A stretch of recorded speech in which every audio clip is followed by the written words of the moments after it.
Welcome to our conference committee for 2567. I'll go ahead and get things started. We will just go ahead and jump right in. We do have one request for open enrollment, an amendment for that. And Nick does have the amendment. We can pass it out, but really all it's doing is removing a couple paragraphs that allow military families, children of military families to go to any school district that they want to without any restrictions. So basically, they would be just like any other student that is in the lottery. They would not be outside the lottery. They would be inside the lottery. Would anyone like a copy? Okay, if you go ahead and give everyone a copy, that'd be great.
Madam Chair, I think it would be helpful for, as they're passing out the copies, if you would just clarify the issue that's being addressed here on that.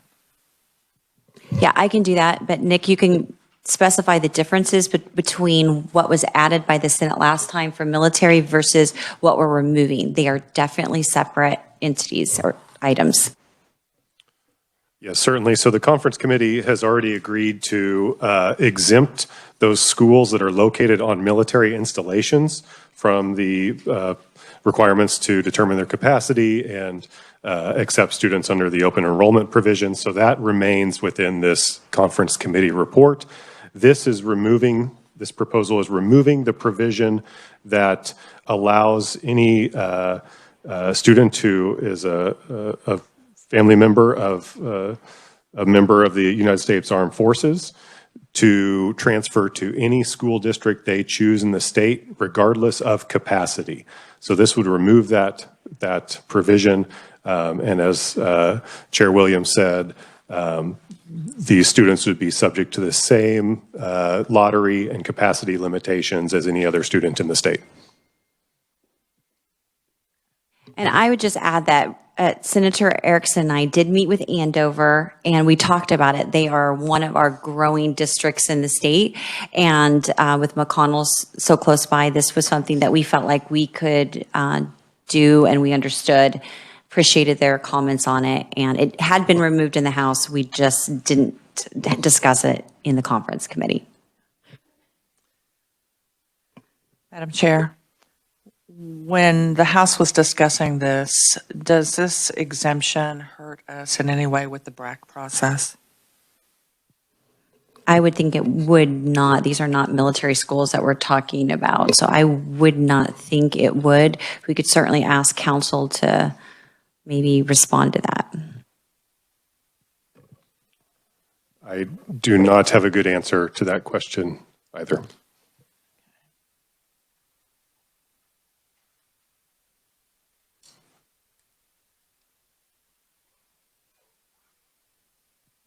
And this is the only House offer. We stand on our other, on what we put together with 2567 and all of the items in it. This is the only thing we would ask adjusted.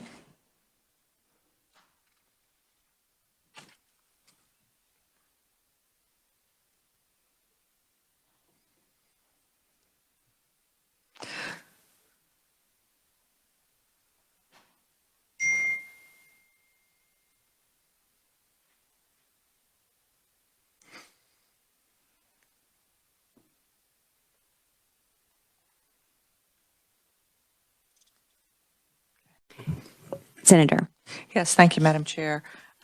We do have an amendment for the promise portion.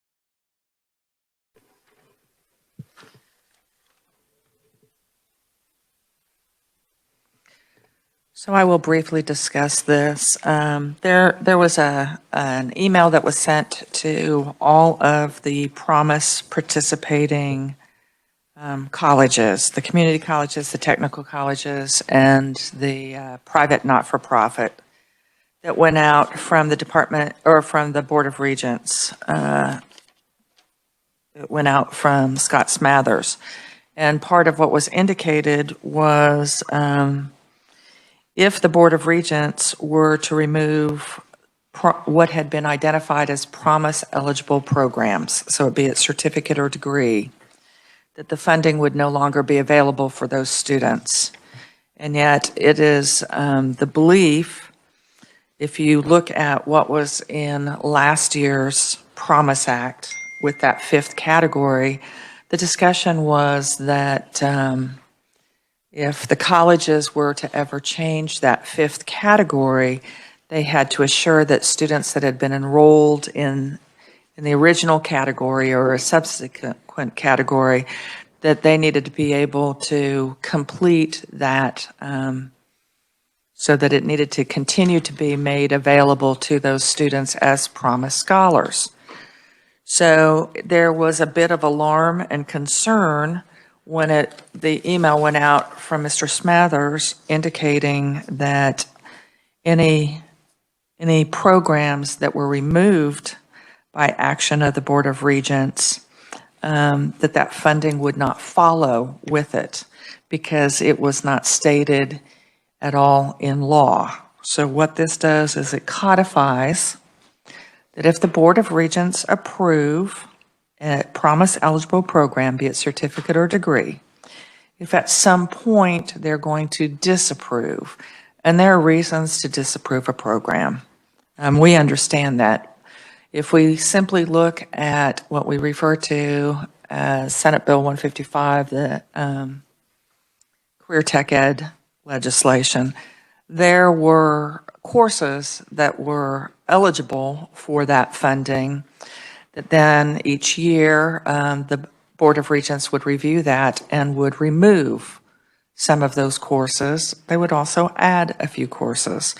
But what this is simply indicating is if an institution is offering Regents-approved programs, if the Regents take the action to remove a program, that student that is still enrolled, because keep in mind they've got that 36 months to complete, as long as they're still enrolled in it, they will continue to be Promise scholars. And it also gives the guidelines. Now, here's the deal. Quite frankly, some of what you're reading, I understand why, from the Regent standpoint, don't want to see this legislated. And I understand, because it could be considered that in many ways, this is more rules and regs. But our current law, the current Promise Act that is in place, said that rules and regs were to be established by March 1st of this year. We're already well past that. So while we understand this could be rules and regs, we don't want any confusion. We don't want to have a situation where the regents are saying, well, that's not what it said in the bill. And it's also not in rules and regs. So this is that assurance as far as what that process is going to be, as far as deadlines that will be met to notify.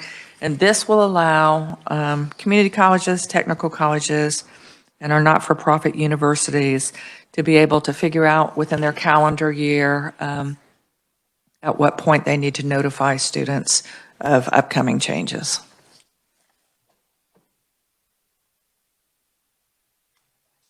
Yes. All right, we have a couple questions. So when we look at the portion that says, it's line 3, and it says Board of Regents proposes to remove a promise eligible program from such list. I want to talk about the list. In the legislation, in the bill, it adds new categories. One was agriculture, and I think there might be hospitality. I'm not sure how it was phrased. I don't have it right in front of me. But there were a list of items, and the discussion in Commerce was, how do we know something actually qualifies under these items if it's not highly needed? High demand, Right, high demand. So the response we received back is that KBOR will make that selection. They're going to create an actual program list. So when we're referencing such list, you're referring to not what's in statute by program, larger program or category. You're referring to what KBOR has already submitted to the schools. Correct. Each of the institutions submits to the Board of Regents. These are the different certificates or degrees that we want to offer that are under those 5 umbrella areas of study. And the Board of Regents assesses them to determine, are they in fact high wage, high demand? So when the Regents makes that approval, then they are considered promise eligible programs. And the schools are not to advertise those programs until they've received that approval. There are going to be times, and I'm glad you mentioned hospitality because that's not one of the umbrella areas, and here's why. High demand, yes. You guys have all gone through drive-through where it says, we'll pay you $18 an hour if you'll work at Freddy's, or a $2,000 sign-on bonus. So there's a high demand, but it's not a high pay.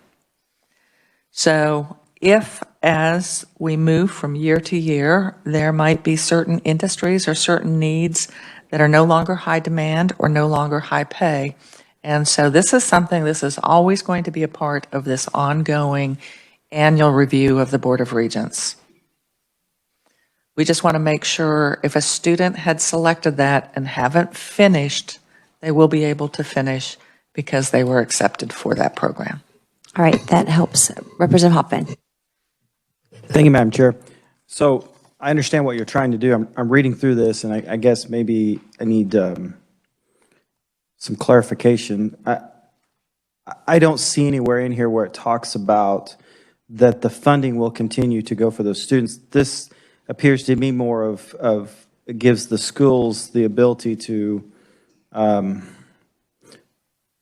appeal the decision, and then the decision has to be made a certain time period, and then it eligibility elapses after a certain amount of time. So I may be missing something in here that, unless it's in a different part of. On the back page. Oh, Voila. it's been like 3 weeks since I've been here, so. Okay.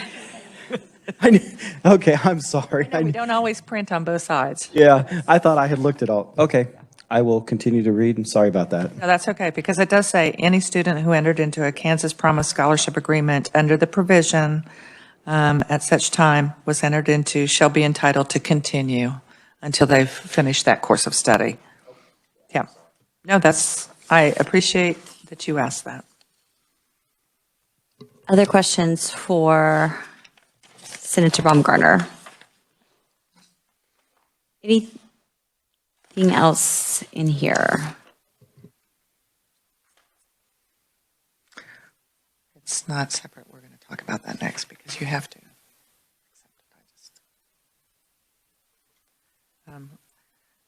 I will just go ahead. There is one other thing, and quite frankly, the revisers don't have an actual draft version for us, but they can have that for the next meeting. But that is, our ask is that we do in fact, go back to that requirement that they must be a Kansas resident.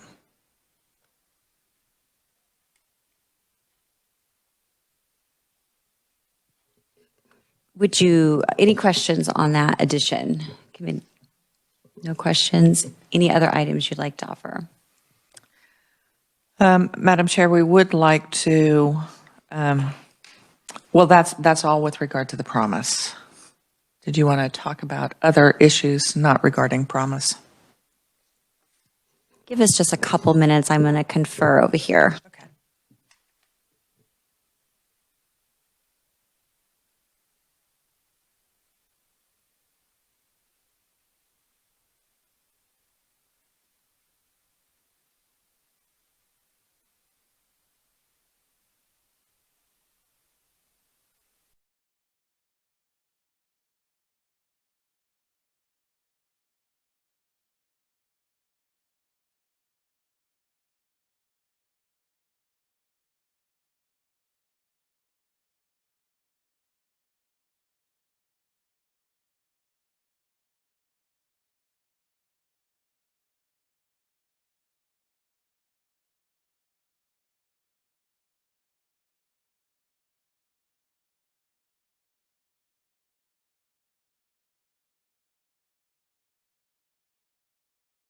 Okay, the first portion, absolutely. Double checking on the second one. So we will let you know at our next meeting. That is more than fine. And when you let us know, would you also make sure that you let the reviser know so that they can, I think it would be helpful for us to get our eyes on what is struck so that we make sure everything that would be appropriate was struck, because we did put in some qualification type of things for out of state. So we'll need to double check that. The next item on our list has to do with asks that we have received. So I first want to talk about we have talked about this in committee, and we know that it has been discussed with Ways and Means and Appropriations. But the ask was that it be put into this actual budget, and that is that increase for per pupil state aid for virtual students. The estimation is that would be $6.4 million. Now, we have received assurance from the revisers with Ways and Means as well as Appropriations that the language says the funding as available, but that is not a specific item for school funding. So the ask has been made that we come up with language that is very specific, so that we have a dollar amount added to that.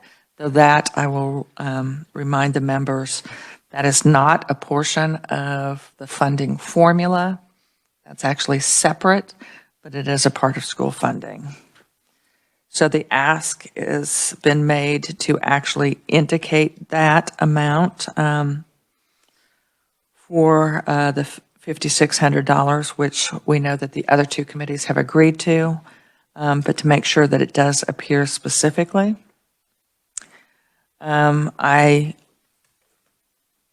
I know that a request has been made from the governor's office that a change be made to the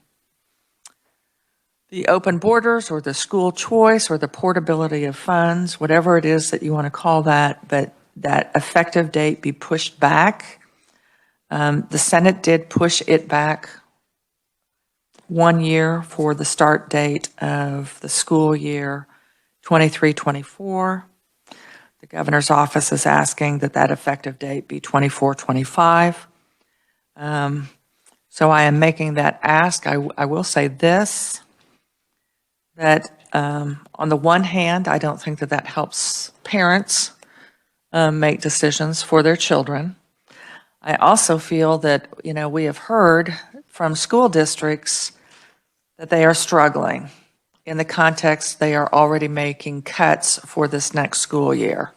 Teachers are being laid off, or at least given notice that they will not be employed by that district next year.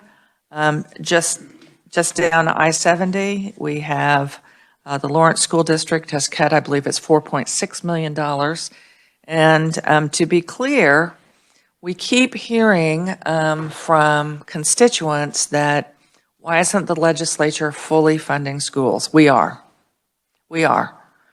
And in fact, in the governor's veto message for Senate Bill 58, she included in that message that Democrats and Republicans together have fully funded our schools for the last 4 years. Yes, we have. The reason school districts are having to make cuts is a different issue, an issue that has been little reported, but we've known about it for 2 years. And that is, last year, 19,000 students were no longer attending public schools because their parents had taken them out of public schools and kept them out. There has been some recovery, but very little recovery. So when you look at school funding with the base aid and all of what goes on top of that, high attendance, low attendance, all of those different factors, school districts still have the overhead of their buildings. They still have transportation issues. They still have employees. So to push it back, quite frankly, delays another year for potential new students coming into that district and funding being received by that district. So I am simply sharing that with you. We would welcome, I'm putting that offer out there for you to respond to, for us to collectively respond to. I think now would be an appropriate time, Madam Chair, and we'll try and be very conscious of time, but we have all been inundated by emails and text messages from parents saying, fully fund our schools. Fully fund our schools. We have been fully funding our schools. What they're pushing for is that we provide additional funding for our SPED students. I think it would be appropriate for us to hear from JG from Legislative Research, because it isn't the issue that we have a surplus in funding right now. The issue is what is the ongoing obligation when we change funding for areas such as special education, and that is MOE. And most people don't want to talk about MOE. Most people don't even know what MOE stands for. But that maintenance of effort is something that absolutely cannot be ignored by the legislature. So, Madam Chair, if you don't mind, if JG would simply share for those listening and watching why MOE is so important when we talk about any potential changes in the funding that we already have in this bill. That would be great. And then once you're finished, Gabrielle may have some documents for unencumbered that we could pass out. Thank you. Thank you, Madam Chair. Maintenance of effort is exactly that, where the state has to maintain the amount of money that it is spending on special education. The maintenance of effort is for state funds only, so any of the federal funds that come in and are spent on special ed are not included in this total amount. If we go back, I believe it was 2019, there was a Gannon settlement that the state was going to add $7.5 million each year through 2023. And what that did do is it increased the amount of funding that goes to special ed. It then also increased the amount of maintenance of effort that's going up. So for 2023 or 2022, our estimated maintenance of effort is about, in round numbers, about $513 million. We're adding the additional funding for 2023, which bring that up to 520. I had to write it down in case I couldn't add in my head. So then what that does then is in 2024, we have to at least maintain that $520 million state funds going into special education. If that maintenance is not kept, then there's a probability that we're going to lose some, if not all, of the federal funds that are put in for special education. Thank you, Madam Chair. And Gabrielle, if you would like to go ahead and pass out the unencumbered funds. And that may be an item of discussion.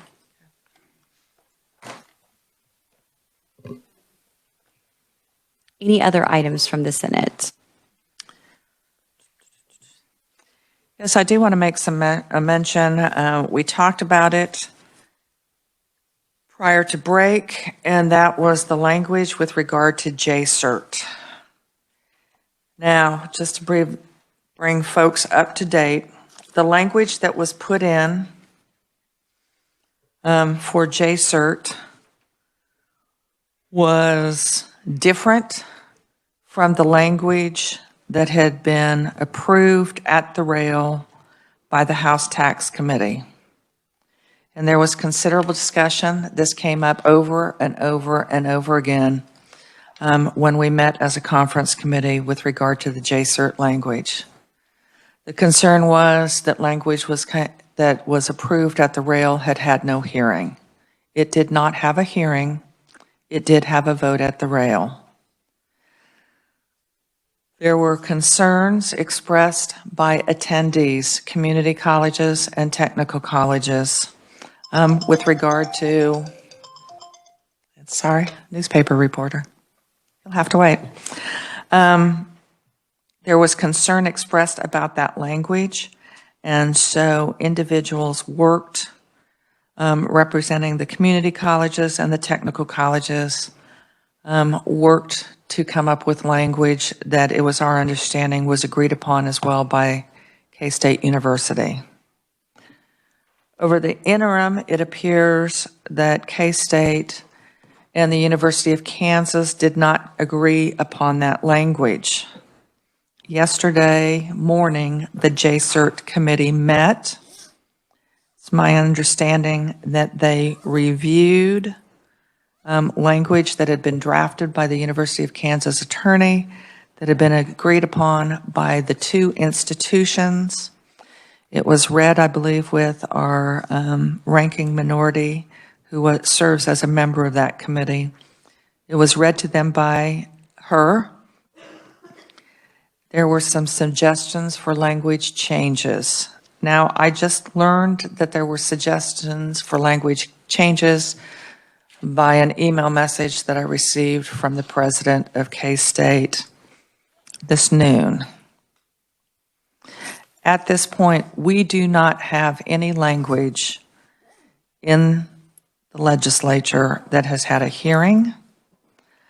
I do not know what that suggested change was that was agreed upon at the JCERT committee meeting.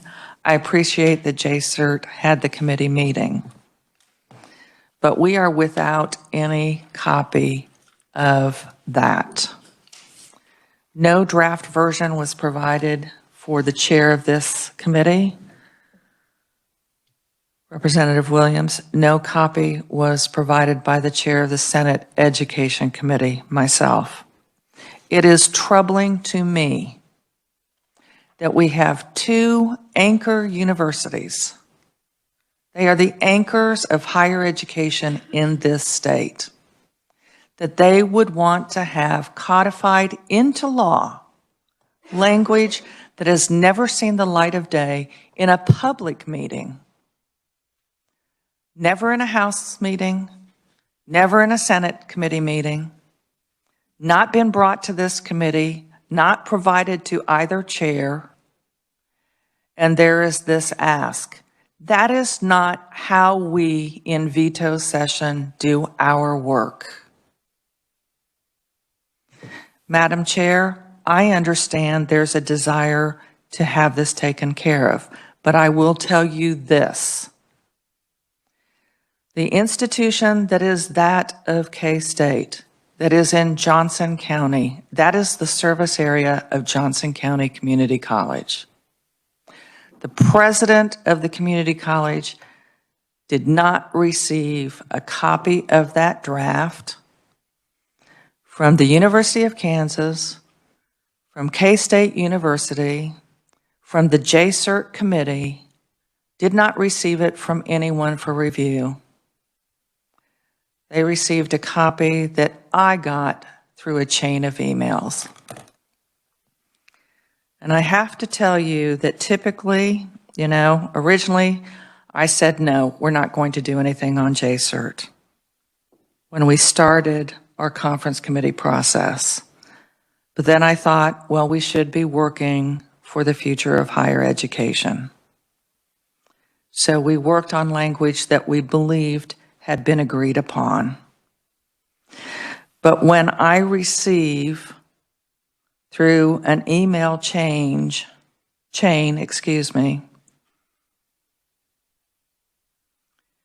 that we are going to be socializing this compromised language amongst legislators this week to see if we can get this language to replace what is in the K through 12 budget. Socializing is not what we're here for. We're here to legislate. We're here to do the people's work. We are to make sure that before something becomes law, it is vetted and that all vested interests are represented. To include the language, it's ironic that the term compromised language was used because, quite frankly, that's a double-edged sword. Compromise means perhaps we came to an agreement. I can tell you people of vested interests are not in agreement. Compromised also means that it's been damaged. It's been bastardized. And that is the process with this particular amendment. So I would also, I would entertain that the JCERT language that was in the version before we left be struck, and that this be an issue that is a priority next legislative session in the House and the Senate have its rightful hearing, and that all impacted bodies will have a say. So we will use as a springboard the original language that was shared with JCERT, but others will have an opportunity to speak to that issue. Quite frankly, I was very disappointed that there was no communication with the chair of the House committee or with me in the prior 3 weeks. No one knew that this was coming. No one knew that there was a change that was in the midst. And at this point, we still do not know what was agreed upon in that JCERT committee. So, Madam Chair, I do believe that that is something that should be struck and that no action be taken until it has been fully vetted and that we can actually find out what that language was from JCERT. I understand they meet by, let's say they meet every 6 months, is that correct? So when we get the minutes from their meeting from yesterday morning, we can certainly address that come January. Okay, thank you, Madam Senator. We are going to I'm going to make a couple comments, then we have to wrap up because we need to get to appropriations. One is that I did receive from KU their copy or changed language today. So I did receive that today. I do not know all the details. We will have to discuss that further. On the residency amendment that you offered, we will accept that. So we wanted to make sure that. On promise. Yes, on the promise plus the other item you gave. In terms of the discussion on open enrollment and JCERT, we'll have to hold on that. And thank you for the information on special education. Any other items that we need to decide when we might be ready to meet again? Do we know appropriation schedule tomorrow or anything? Okay. So I think we need to perhaps have some language drafted with regard to the virtual students. Are you amenable to that? So I think we need to list through those items that for Okay, that grouping. We had striking the language for JCERT. We had Open enrollment. open enrollment, delaying that a year. We have the notion of putting into codifying the $5,600 per pupil for virtual student aid. We already had that. So are we changing 5,600? That was already part of it. We are not changing 5,600. It is making sure that we put in, go ahead, and what's the language, JG? The funding, Oh, got you. Okay. that funding That component. was how much? At 6 point. 6.4 million. There has been some discussion of eliminating the Spark funds for online math programs. Also removing the fee for service for dyslexia coordinator. So we would like feedback from you on that. So when it says remove the Spark funding, does that mean that the funding is picked up by the local schools?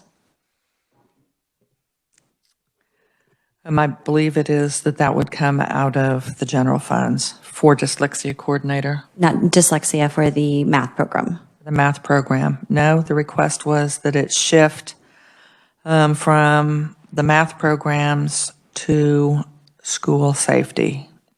So she's eliminating the math program, That is the ask. and she's eliminating $2 million from the Safe and Secure. And last year, we shifted $5 million for our Safe and Secure, which would protect our schools from intruders. We shifted it to ESSER money, and we were told that that couldn't be used for that. And so it was denied, and we lost that entire $5 million. And now the governor is saying she wants us to shift $3 million to federal money for Spark. Is that what I'm understanding? And it's going to qualify. You are understanding? Because it qualifies because she says it qualifies. Is that right? I can't speak to that. Okay. All right. So we have eliminate the math program. Of course, the fact that we have, 82% of our kids not be able to do math, or 94, I understand that we wouldn't want to spend any more to help them learn. Okay. All right. And the dyslexia. Is there anything else I mix? I don't think there's anything that you've missed. Madam Vice Chair? Okay, so time options, I could have my assistant work with your assistant. Want to just do that? We know we're back on the floor at 4. We are too. Okay. We could, I don't know if we'd want to do anything later today. Let's be on hold on that, and I'll have my assistant work with your assistant before 4 o'clock, so that we'll have something posted before 4 on whether or not we meet again today or we do something as soon as we can tomorrow. That work? That works for us. All right, thank you. We're adjourned.